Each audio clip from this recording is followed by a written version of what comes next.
There's not one guy, one person in the history of this program that's bigger than the program. What's better than this? Guys being dudes.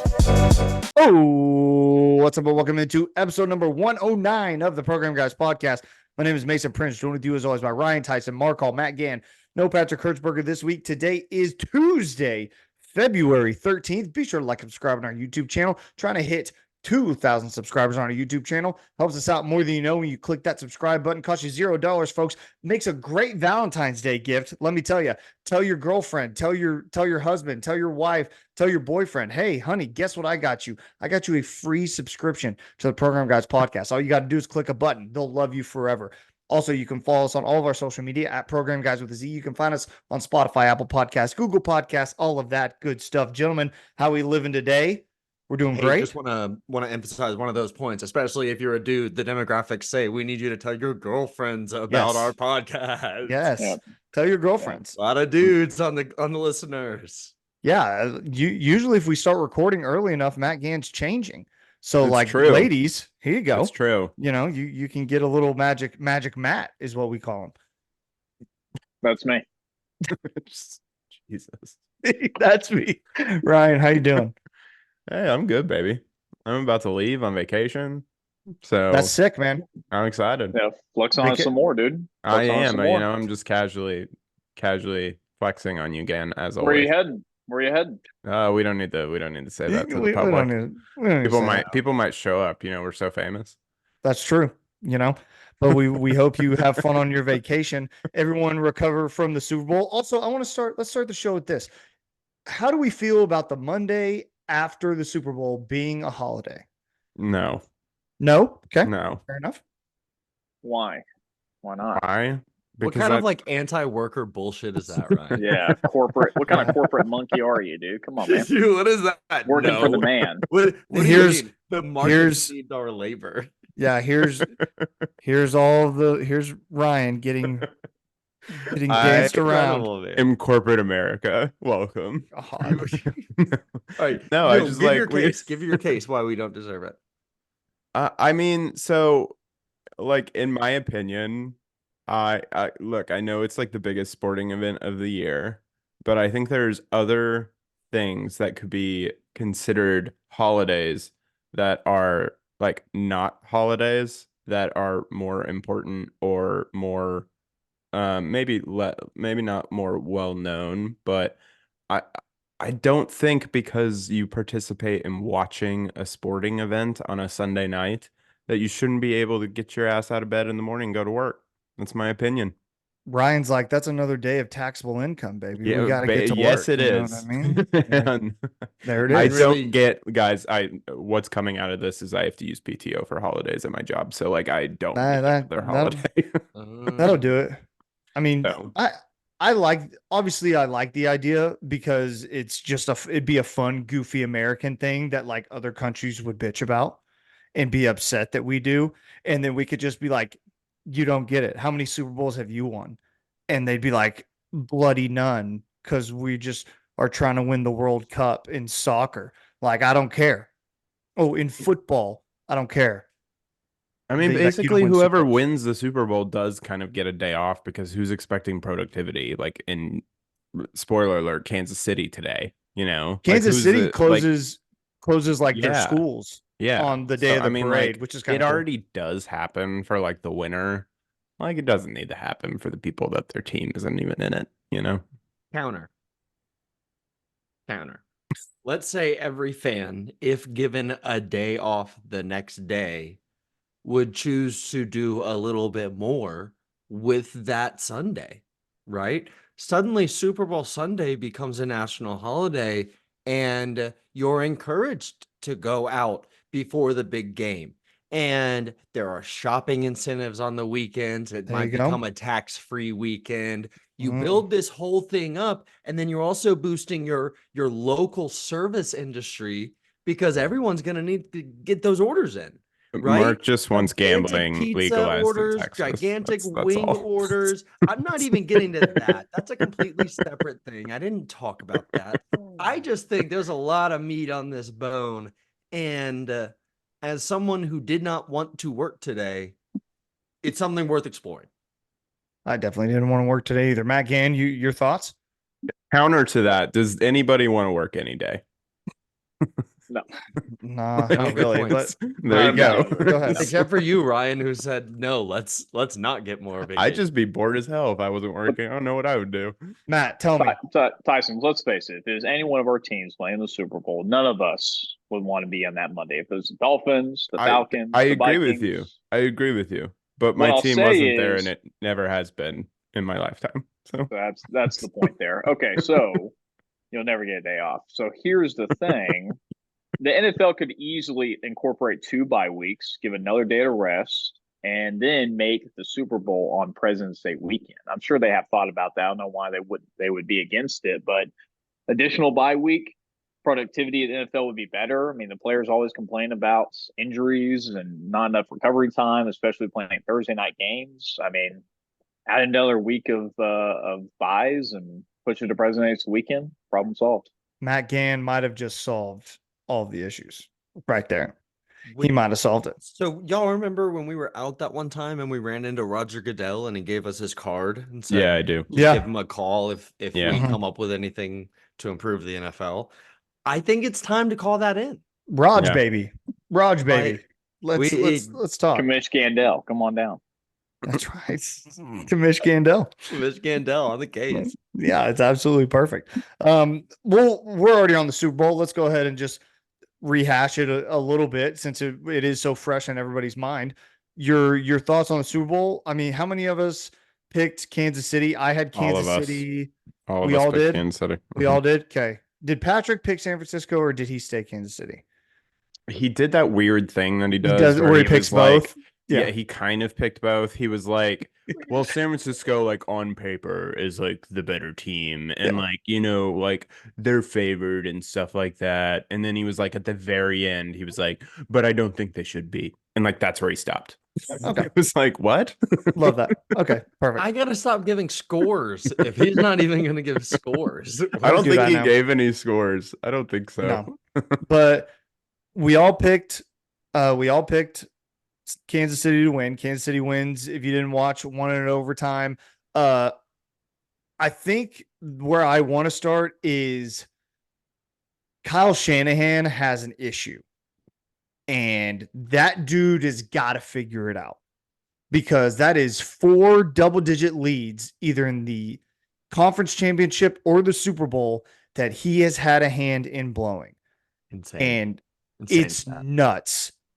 Like he stopped running the ball in the third quarter in this game. Don't know why he did that. And that's his MO. That's what he always does.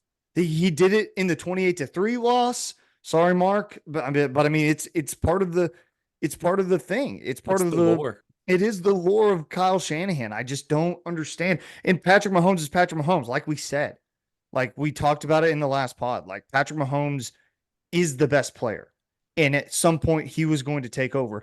And Kyle Shanahan, either he didn't know the overtime rules. He didn't. There's no excuse regardless. Like actively choosing to let Patrick Mahomes have the ball last is all-time brainworms.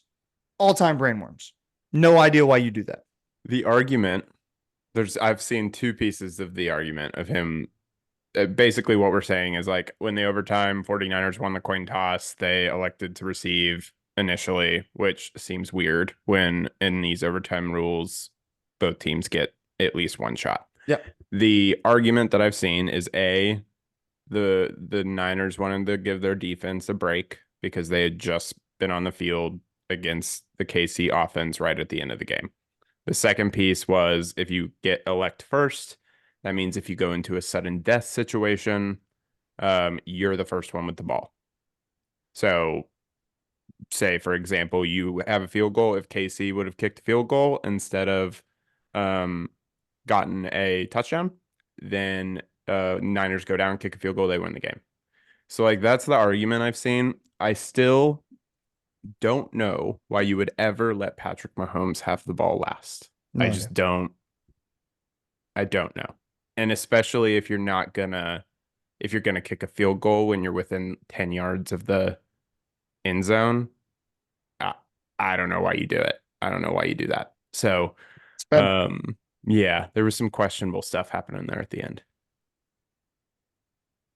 That's Matt the one to or me. Mark, go That's ahead. the decision to me that just doesn't really compute if you do know the rules, right? And we've since gotten some conflicting things from Shanahan, who says he knew the rules, and every offensive player that's talked about it who said they didn't know the rules, and that's not good. Like, you're prepared in all these different ways to be in a tie ball game at the end of regulation against maybe the greatest of all time, and you're not prepared for that situation at all.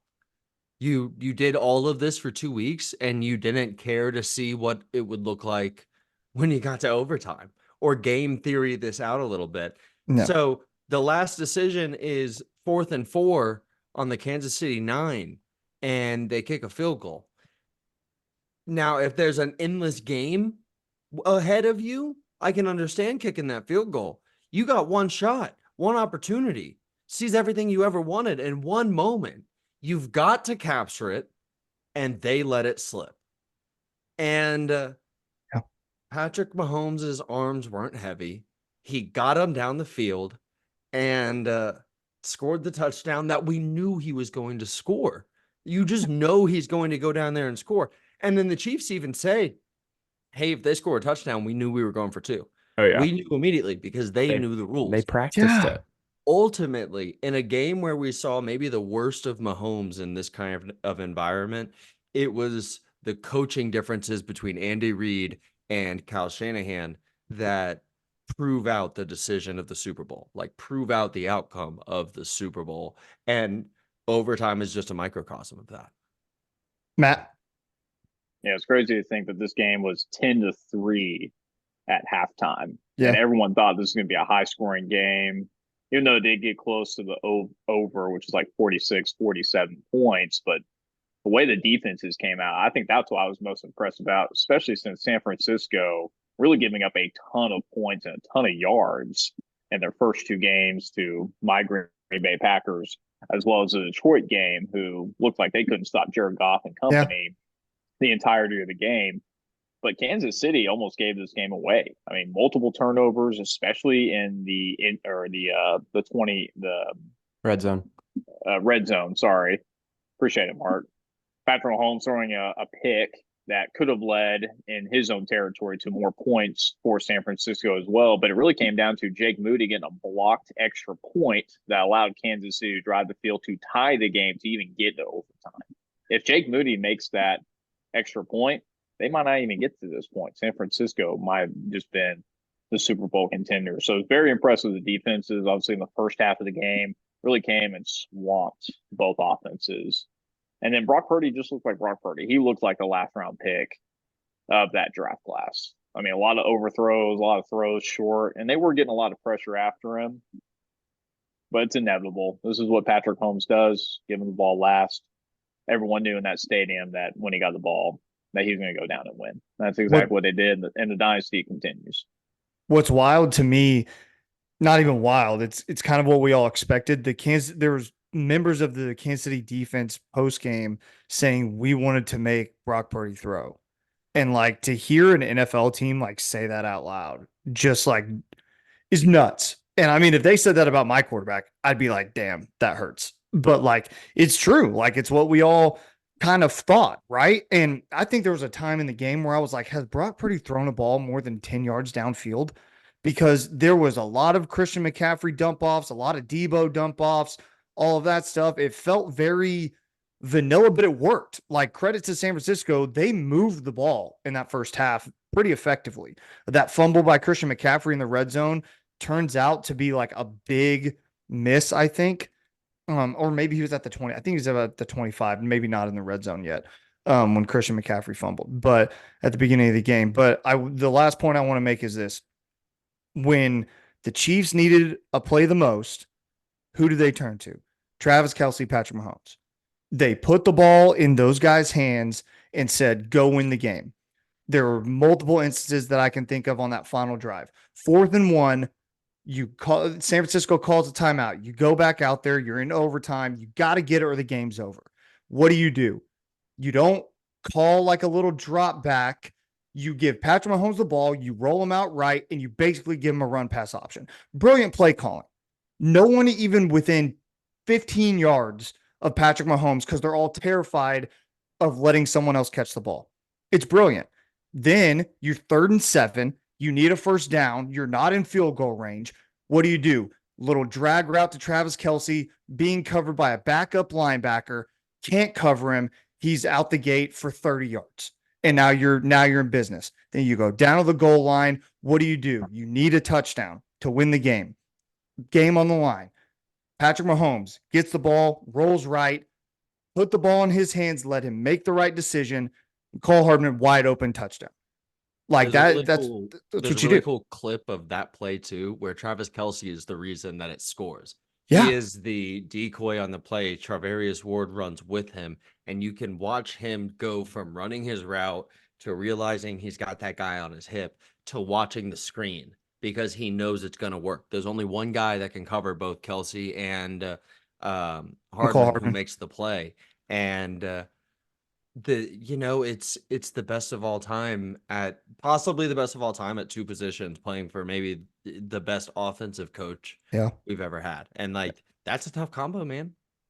Yeah, And dude. It's crazy how once Andy Reid got Patrick Mahomes, he got time management right. Wild how that stuff works. Really crazy how that stuff works. Right nuts, man. Mason, you brought up a subtle point, but their backup linebacker, the guy that was starting for San Francisco, Greenlaw and Fred Warner, I think that was really a big turning point that probably led to Travis Kelce going up the middle and some of those routes going across because Greenlaw and Fred Warner were absolutely locking him down. Yeah, they had him locked down. He had one. Those he had Achilles, one catch. man. Yeah, and then obviously had his injury, and I think it changed the entire ball game. Like you said, Matt, in the first half, Travis Kelce 1 catch for 1 yard. You're 100% right. Those linebackers had him locked down. And then he goes out and I don't remember what Travis finished with, but like he was up there. He had over 9 for 93, I think. 9 for 93, yep. Like, dude, that's crazy. It's just nuts. And to Mason's other point, Patrick Mahomes leads the Chiefs in rushing as well. 9 carries for 66 yards. Yeah. Isaiah Pacheco largely out of the game, it felt like, until sort of the end of the game when they really used him to salt the game away. Yeah. But yeah, Dynasty. The only thing I want to say is I want to zag a little bit with what Gann said about Purdy. I thought Purdy was actually pretty good last night.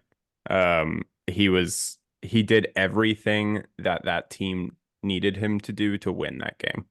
I truly believe that. I saw a tweet, I think, that was like, every time Purdy came off the field, the Niners were basically winning the game.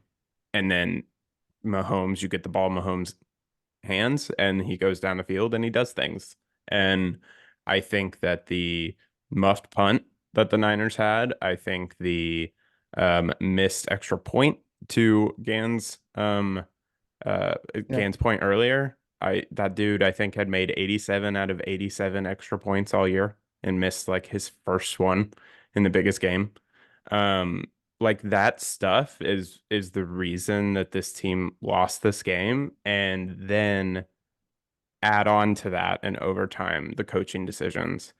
I think that Purdy wasn't the reason that they lost. He's no Patrick Mahomes. That's pretty easy to see. But I think he's still a pretty talented quarterback, and I think this Niners team will be back. If I'm a Niners fan, I'm freaking sick today. Yeah. I'm ill. I'm very ill. Like, that's not fun.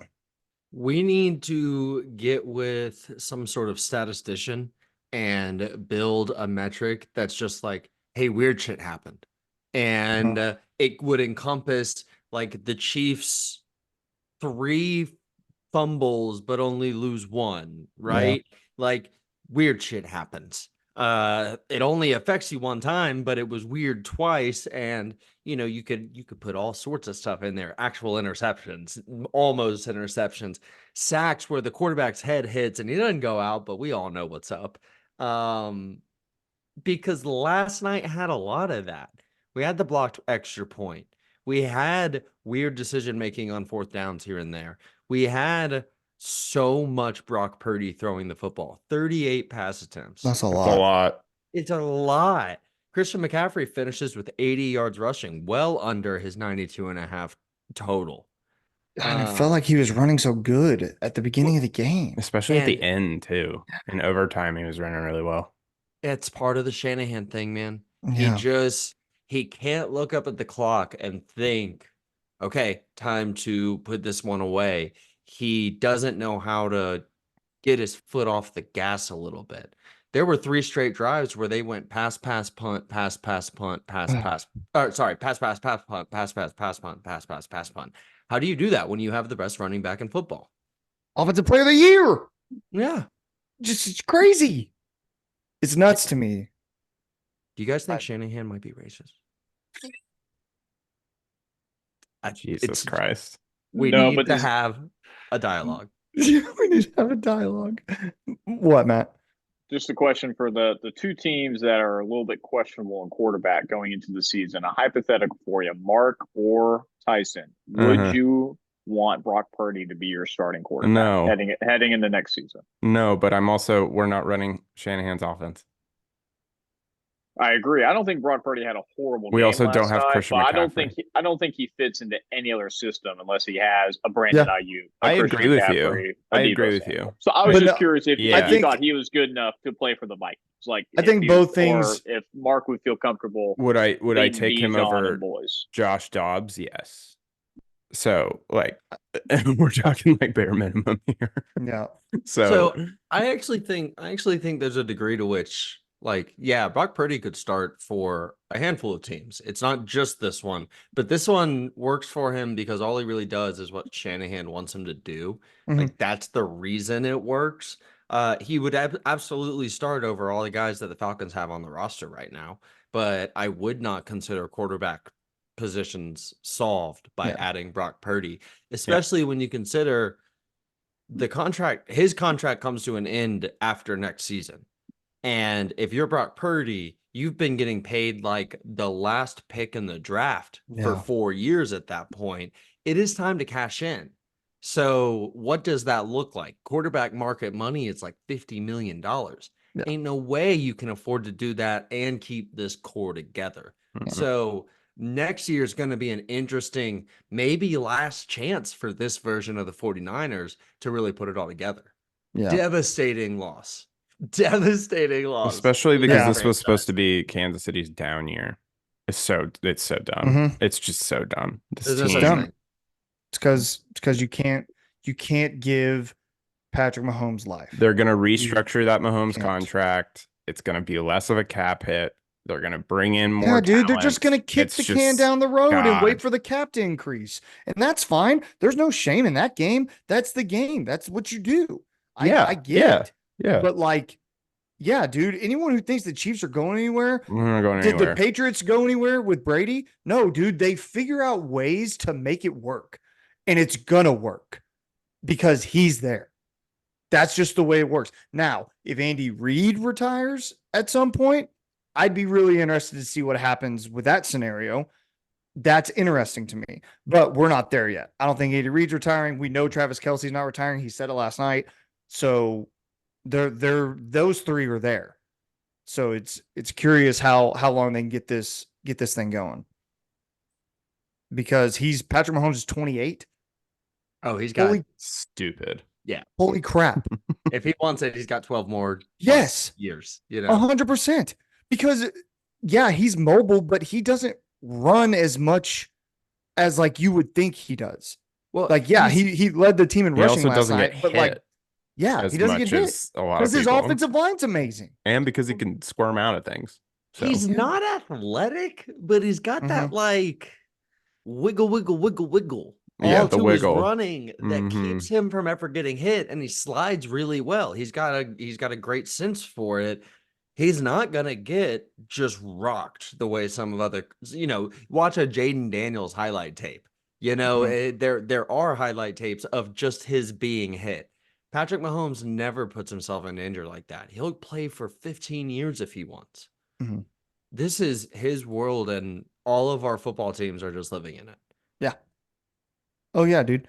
I saw like a little tweet from like a journalist who was covering the Super Bowl last night, and he was like, "No big deal if you're an AFC team that wants to go to the Super Bowl. All you got to do is go through Patrick Mahomes and Andy Reid, Josh Allen and the Bills, and MVP Lamar Jackson. No big deal." And that made me not feel very good because like, yeah, that's a gauntlet, dude. Because And you're Patrick guaranteed Mahomes- going to have to play two of those teams. And Patrick Mahomes and the Chiefs went through them away through Yes. their entire playoff.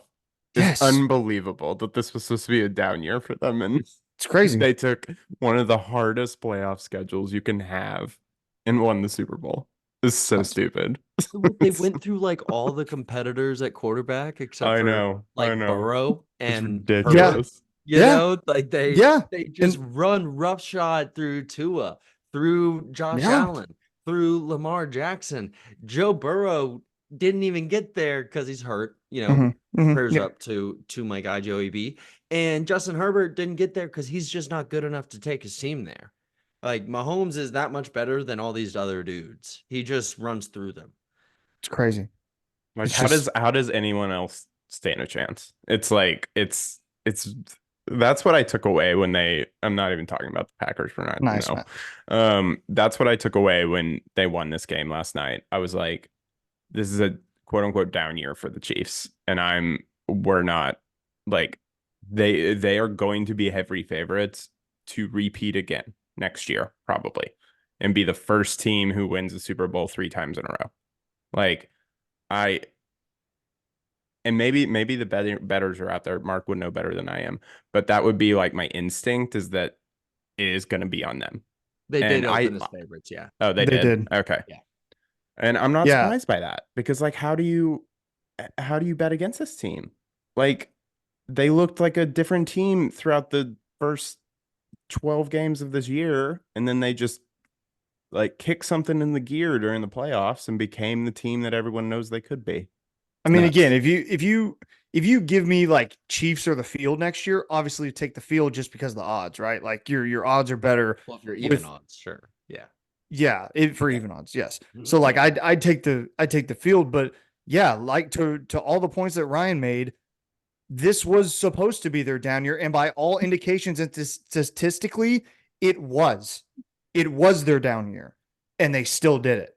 So like it's very much Patriots Belichick vibes and Tom Brady vibes. Very, very much of those vibes. Because even when they're not as good as they should be, they're still them.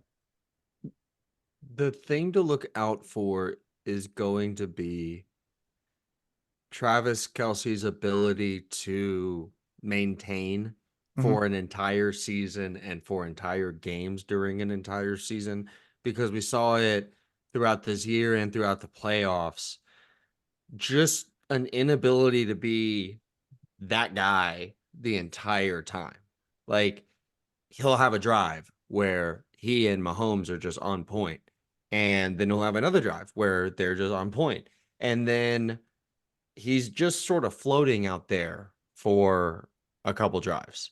And some of that last night is absolutely what you guys talked about, where Fred Warner and Dre Greenlaw were able to contain him a little bit better in the first half, but he'll be another year older this time next year.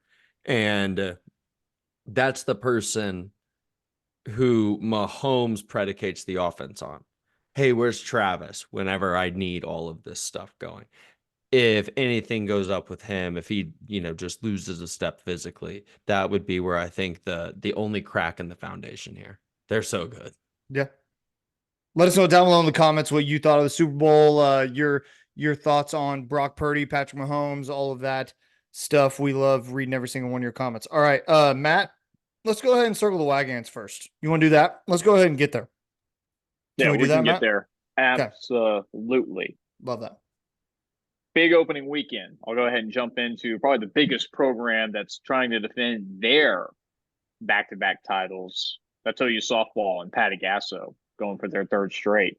Opening in Mexico, playing Utah Valley, beat them 13-0, which was expected. I believe they had a grand slam in that game. Correct me if I'm wrong. If anyone Yeah, by a knows, I believe freshman. they had that. Yep. So good start for them. Already getting the bats hot. Played number 9 Duke, beat them 3-0. This was really a pitching duel between a couple of different players from OU that stepped in to really take down those Duke batters. Then they played number 7 Washington. Now, this was a game that really battle tested these girls early. They were actually down 4-2 going in the last couple innings, got the last couple runs to end up tying it. Going into extra innings, Riley Boone hit off I think she got a double RBI to win the game in the 8th inning. But those are huge games to play. I mean, 2 top 10 teams to face them early on, especially when you don't know. Again, you do have a lot of returning players like Tiara, Kenzie Hansen, some of the pitchers, but a lot of new faces that have to fill in a lot of voids for this team. And they still continue to find ways to win. And it was really impressive in that Washington game, especially being down late in the game, to continue to rally and fight and eventually winning in extra innings. This is what the team did last year as well when they had a couple of these getting to the very end, just continuing to figure ways out to win. Then they follow up that win with beating Long Beach 11-3. So overall, a very good start for OU softball. Very impressed by the pitchers, because this is a different pitching rotation, especially with the OSU transfer, Kelly Maxwell. At one point, I believe it was the Duke game, she retired 11 straight, not giving up any runs in that game before another girl came in to close. And then Carly Keeney during the Washington game at one point had 13 straight as well. So really good pitching throughout the entire weekend, especially some of the transfers from Peyton Monticelli. And there was one other girl, but the pitching so far has been really good to see. And that's what you need to make a deep run into the softball World Series, is you need good pitching. And I don't think I didn't see too much Nicole May. I don't know if she's injured or just didn't see too much, but the pitching looks really good, and the bats will get there as well. So good start to OU softball. They will play this upcoming weekend UCA, McNeese State, Lamar, and then they play McNeese State again and UCA again to finish out the weekend. And they're going to play in the old famous Lake Charles, Louisiana.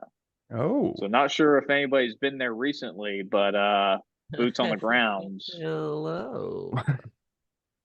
We know that some people know that area quite well. Have frequented, perhaps. Some So, might. Say. So OU softball, hopefully they get just as lucky as some of our boys did not too long ago. So The we'll have to entendre. see and keep track.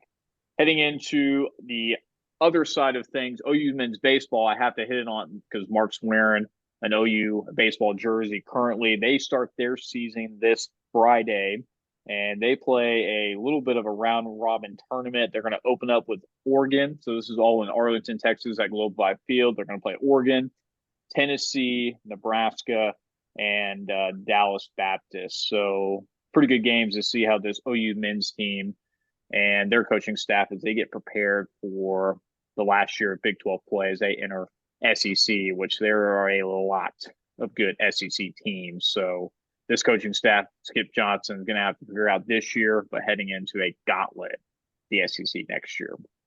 So good luck to OU's men's baseball as they start their season. OU's men's basketball having a nice little rebound in Big 12 play.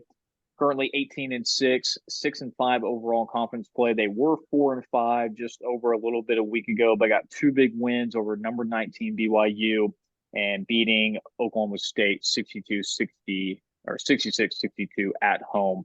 This is what the team needs to continue to do, but they do have the hardest remaining schedule in the Big 12. They play Ryan Sickenbear this week, who's number 12 currently. I will be at that game. Everyone pray for me. Wow. Okay. Prayers. Who will you be rooting for? I don't know. I'm torn. No, I'll be the dude in red. But apparently they I don't know. Meg was telling me something that they don't allow certain seats to be filled by away team member. I don't know, some weird stuff going on down in Waco. So Wow. they got that new stadium and there's rules around it now. So what we need to do is sneak a flag in with you. That's what we need to do. Yeah. Yeah. Okay. Cool. Then I'll get kicked out. They usually, I've heard they encourage you to fight back against authority figures in Waco. I've Yeah. heard that that's Yeah, something me too. historically Me that, too. Yeah. I've heard that. they're really, I think they would understand. I've heard that. I Go for it. think I need to do it for the history, Right. Yep. So come to, we just have to know: will Bill Gates be in attendance for that game? Probably not. I would Yeah. assume no, but I think Kansas Probably has better I things think to they do. play Kansas this Saturday, like in Waco. So I think or wait, did they just play? OU plays Kansas. That's who I'm weekend. thinking of. Well, Yeah. Kansas will go to Waco at some point, and then Bill Gates will show up for that one. Bill Gates True. might be on his beach getaway or something. When that game is played, could you find out if our adrenochrome harvesting theory is correct? Yeah, If that's I'll- where the base is outside of Waco. I'll let you Remember know. how you thought it was Bill Gates and Drayton McLean, the Yeah. funder of the Mm-hmm. stadium, that were in cahoots together? Allegedly. Ryan allegedly said the Gaines were in it as well. Chip and Joanna had something to do with it. So you that- know, if you something's think they happening in don't. Waco, If you think they don't. Chip and Joanna are involved. That's all I'm gonna say. All right, go, That's all Matt. I'm Get gonna us say. out. Matt, get us out of here. Before we put on some more tinfoil hats, let's move on here. But OU does have a stretch of just back. We did the whole Super Bowl without 25 the top words teams. Taylor Swift. Dude, I'm really proud of us. I'm proud Let's of keep us. going. Yeah. Sorry, again. Yeah, let's not turn back.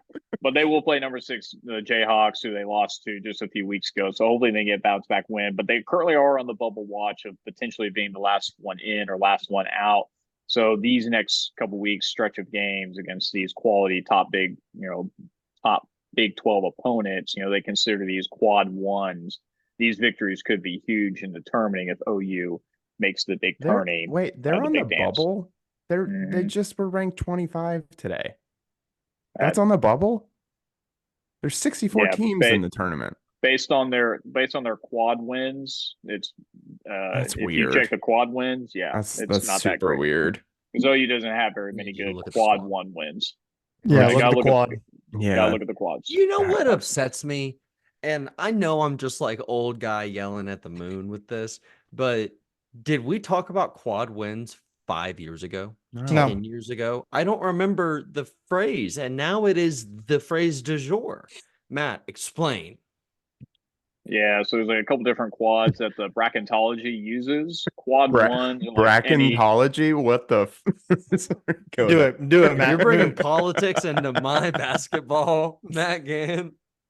Yeah, the different quads are the different quality of wins that the March Madness tournament aficionados look at to determine if you are one of the 64 teams that should make it. So quad one is like, I think, any top 15 victories. Quad two is something different. I would have to look up the exact definitions, but quad one's the best, quad two, and then quad three. So weird. But those victories in those quads determine, if you're going to make the big tourney, or at least that's how they compare resumes. Yeah, compare To resumes. all the other college basketball schools across the nation and across all the different conferences. I just hope these quads aren't gerrymandered or anything. That's just all I hope,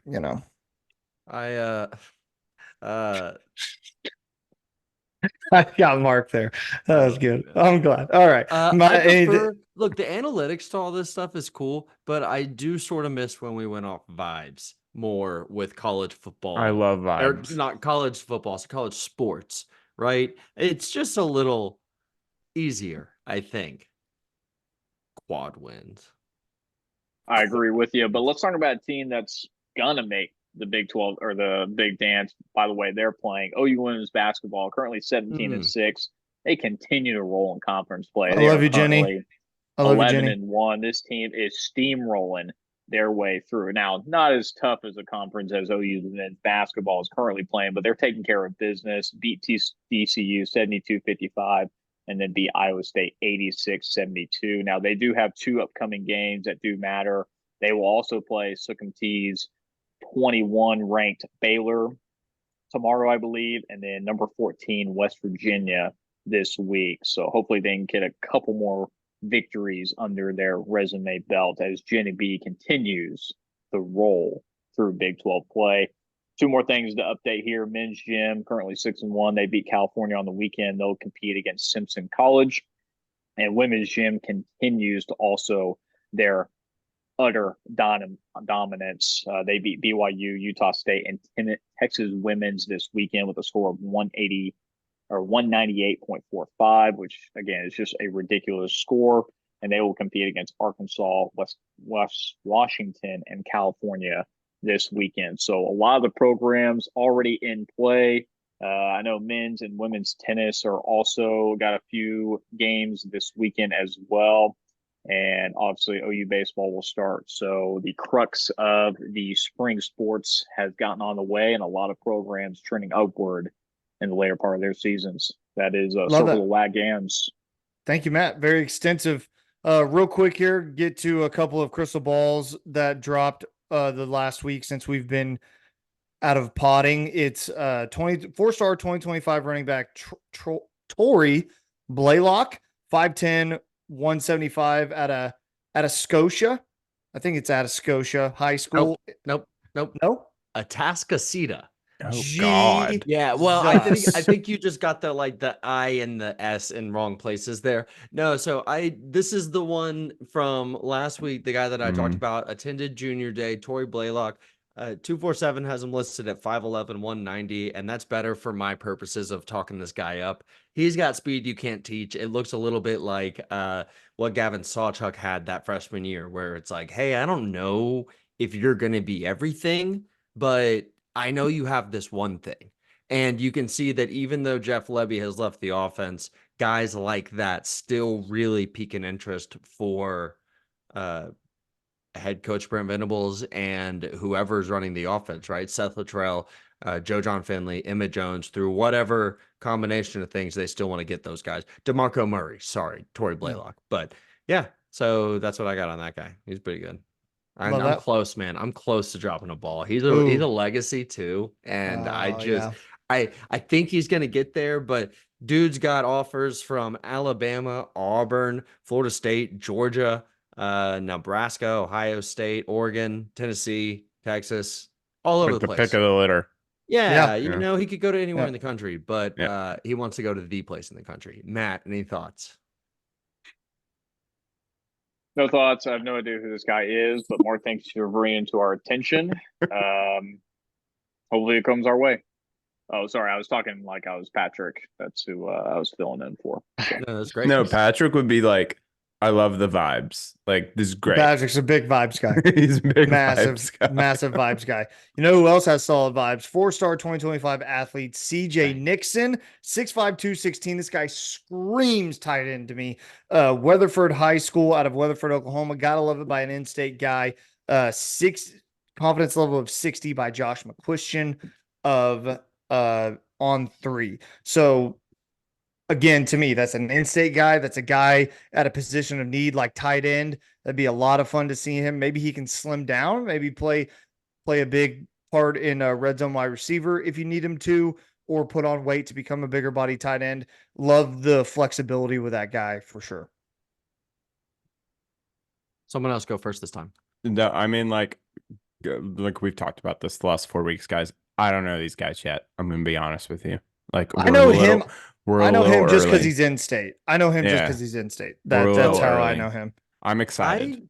I believe that they are recruiting him more as an edge rusher or a linebacker. That's the reason I'm asking. So 4-star defensive end / tight end CJ Nixon. So there you go. I imagine with his kind of athletic profile, 6'5", 220, he is the #1 recruit in the state of Oklahoma.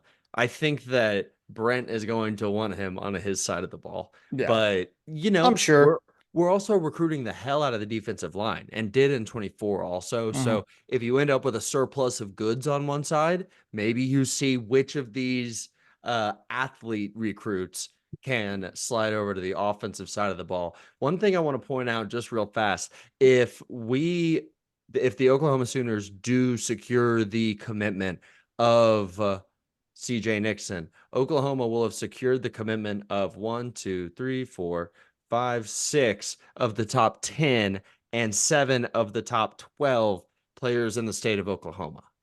Great news. That is a lot. That doesn't include Tristan Haynes, who is likely to commit to the University of Oklahoma. It doesn't include Nate Roberts, who I have an outstanding crystal ball for, but who is trending heavily towards Ohio State in a way that scares me so much. Oh Because no, the first miss. yeah, man, I don't know how I'll deal with it. I'm really beat up about it, but just it really goes to show you more of that intentionality about recruiting the in-state prospects. Absolutely. Let us know down below in the comments if you got any thoughts on these two crystal balls that just dropped for Oklahoma. Also, guys, the last thing I kind of want to get to before we get to MVP, just kind of real quick, FanDuel dropped some over-unders on wins for SEC teams. Oklahoma set at 6.5. And you may be thinking, well, Mason, 6.5. What are the other teams? I'm glad you asked. New coached Alabama, 9.5. They're at 9.5. Ole Miss at 9.5. LSU 9.5. Georgia at 10.5. People higher than Oklahoma. Auburn at 6.5. University of Kentucky 6.5. Tennessee at 8.5. A&M at 8.5. Those are the teams higher than Oklahoma. They didn't drop Texas. So that's a team that's going to be higher. You can almost already guarantee it. Yeah. So to me, 6.5 seems low. Very low. And and I'm not saying they're going to win double-digit games or anything like that. I'm just saying feels a tad disrespectful. This is Oklahoma. This is a blue blood program, a program that has won less, has gone under 500 like once in the last 25, 26 years. I just think it's pretty crazy to be like, oh yeah, first year in the SEC, this team's going to fall off a cliff. Like, I don't understand. They're going to start the season. I'm looking at the schedule. They're going to start the season 3-0 with a chance to go 4-0 as Tennessee comes to Norman. And then you go at Auburn, a team who the hell knows what Auburn's going to look like. So that's just my thinking. I know their schedule gets harder, with Texas, but South Carolina, I think, is a win. Ole Miss, a toss-up. You're going to play a BS November game against Maine. At Missouri, I think, is a win. All due respect. Alabama game, who knows? Let's go ahead and call it a loss if you want. And at LSU, I'll give a toss-up as well. Probably LSU gonna go into that game favored. I thought when I pulled up the schedule real fast that I would feel much more strongly about the over than I do. I do think, if the number is over 6.5, you got to jump on that and get yourself to 7. But if you're building this out, and let's just say you're some dude, you're a Big Ten fan, right? Oklahoma wins Temple, Houston, and Tulane, right? Let's say we go 1-1 between Tennessee and Auburn. That's 1 loss. Let's say you lose to Texas. That's 2 losses. Beat South Carolina, but Ole Miss is good and had the best transfer portal situation of anyone, right? Let's call that 3 losses. Maine, easy. But then if you lose to Missouri, you're not breaking 6.5 wins. Suddenly, Missouri before that second bye week is a killer, because if you do, you absolutely have to win out between Alabama and LSU to get to 7 wins. Yeah, I mean, they're predicting 2 SEC wins. Like, that's what the line is. Can you get 2 wins or can you get 3? Because it's kind of built in 4 wins with the out of conference, right? Mm-hmm. And you're basically saying out of the rest of the games that you have, we are projecting 2, which they're probably projecting South Carolina as 1.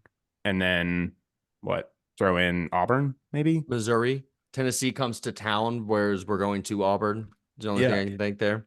And then everybody else that we play, they are projecting higher, which means they're projecting a win against OU.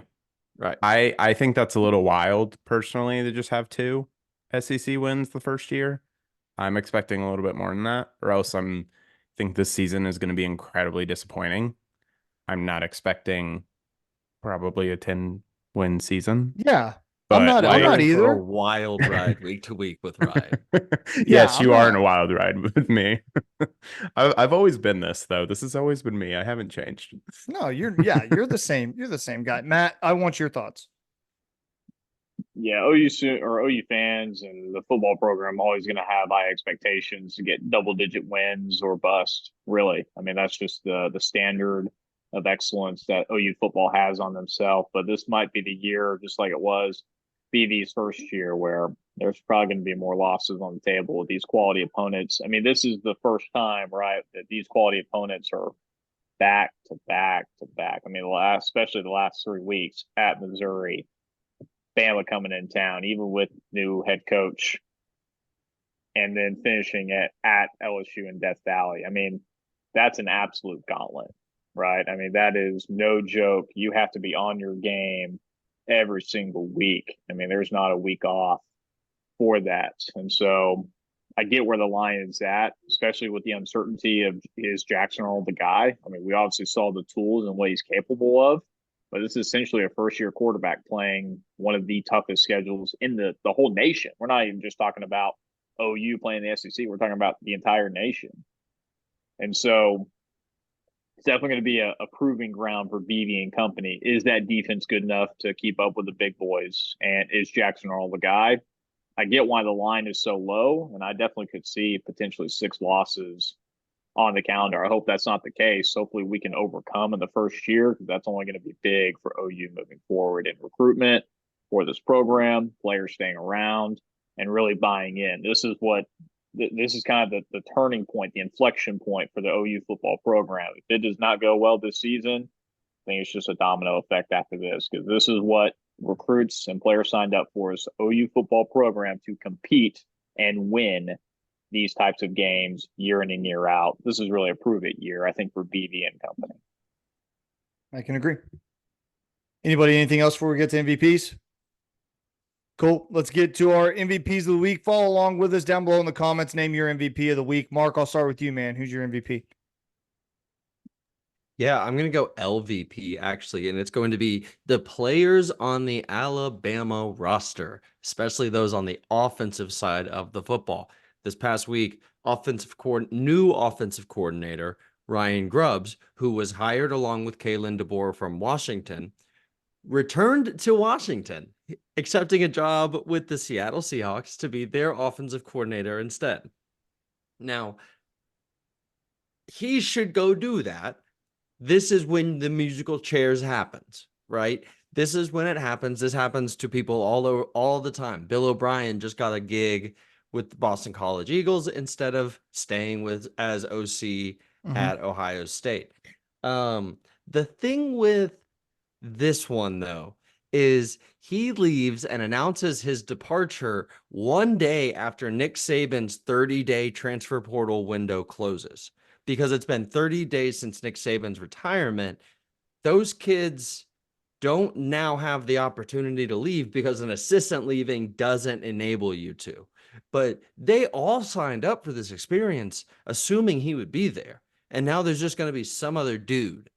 And if I am one of those players, if I'm, for example, 5-star wide receiver Ryan Williams, who was counting on the tutelage of Ryan Grubb, who's created so many now top drafted receiver prospects, I'm a little upset. Yeah. I'm a little upset. So my LVP, those offensive players on the Alabama Crimson Tide football team. Yep. I agree. Matt, who's your MVP, man? It's not going to be a person, place, or thing, or it's just going to be a thing. And it's going to be a time paradox. Let me take you back 4 years ago to 2020. Oh no, here we go. Also leap year. Do we also know what happened that year? It was a Trump versus Biden election. The Chiefs beat the 49ers in the Super Bowl. And then 1 month later, the world was shut down by a pandemic. So what's going to happen this year? I think LVP is whatever shit's about to go down here in about 30 days. Like all of us. We are For the all future. LVPs. It's like the impending pandemic. Yeah. Matt's like Virus X. Get ready. Oh. Just like It is dude. eerie. It is eerie. how all those The things are setting up. impending doom in 30 days, my LVP. Time itself. God. I love All it. right, Ryan, who's your MVP? Save us from ourselves. No, I'm gonna be boring and give it to Patrick Mahomes, who is literally the greatest player. I mean, Tom Brady's right there too, but like just, just the most incredible athlete I've ever seen play football. Just unbelievable. And he deserves MVP, especially after this performance and especially after that overtime drive.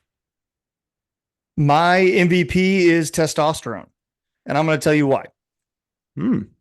Everyone saw what happened with Travis Kelce and Andy Reid on the sideline after the turnover. Yes. People were very upset that Travis Kelce would get in the face of his head coach like that and borderline knock an old man over. Let's call it what it is. Andy Reid's an old man, scary to knock him over. I didn't play in the NFL. I didn't play high-level sports. I played high school sports. But as a guy who is passionate and a guy who knows what it's like on those sidelines, especially for me as a journalist covering college football as closely as I did, that's what happens. And after the game, you saw Andy Reid and Travis Kelce hugging and celebrating together and partying together because stuff like that doesn't matter. That's Travis Kelce telling his head coach, do not take me off the field ever again in a situation like this, because Travis Kelce cares, because he wants to be on the field, because he cares that much about his coach. He cares that much about Patrick Mahomes. He cares that much about his team. When he was up there getting the trophy and Jim Nantz was talking to him, you didn't hear him talk about Taylor Swift. You didn't hear about, he pointed at all of his guys. He said, I love these guys. These are my brothers right here, because that's how much he cared about being in that moment. He wanted to be on the field. He was pissed off that he was taken out and something bad happened. Now, could you have handled it a better way? Sure, you always can. But when you're in the heat of battle, in the moment, in the biggest game of your life, I don't really know what you want him to do. So that's my Travis Kelce apologist monologue. No, I Right. I thought it was going to start with, my thing is testosterone. People were mad that he yelled at his coach. Guess who went home with Taylor Swift that night? That's Like, fair I as thought well. you were just gonna just Fair as well, dude. Also, they love making out, like just PDA. They're still in that They're honeymoon about phase, it. They bro. are. The shit hasn't mean, hit the fan yet. That's It true. will. I It always saw- That's does. true. I saw one and it was like, wow, Travis, look at all this like planning I've done for our elaborate honeymoon that we're gonna have. And it's like Travis Kelce looking up from his kibble. You're literally so smart. So good, Oh my dude. God. It's so good, I man. don't know, man. I respect everything you just said, Mason, but I also, to steal one of Mark's phrases from last night, I kind of got the ick from Fair. Travis a little bit Yes. Fair. the entire night. Well, was the just post like, game to me when he did the screaming thing. Yeah, it was just That was a lot. I was not there for it. that was a lot. And that's Yeah, I not was what you're like, talking about, Mason. Correct. but- Yes. Yes. Meanwhile, That- his brother is a national treasure and should be Okay. should Dude. be celebrated at all Dude, times. there's an Him in amazing- the lucha libre Dude, mask that he yes. is wearing while being next to Marshmallow is There's an the most incredible amazing- thing I've seen. amazing pan that's Travis Kelce and Taylor Swift behind that stage, like holding each other, like kissing Making each out other, and then- dancing, I've seen and this, it's yeah. love story. And then he pans, and it's just Jason Kelce and his mask next to Marshmallow. Vibing. His wife is It's- like just somewhere like with the kids, Dude, just like That, "God damn it." that was gonna be my thing. Where's Dude. Kylie during this? She's 'Cause just- she in the doesn't- booth. You She know, doesn't we want know to she's be there for probably that. doesn't want to be there. I I Oh, wouldn't no. blame Goes it. back to the hotel or Yeah. something. It's like Yeah. he's Jason Kelce. Nothing's gonna happen. She's like, dude, I'm 35 and I have 2 kids. I'm not doing this. Yeah. Dude, My brother didn't win the freaking Super Bowl tonight. Yeah. dude, no kidding.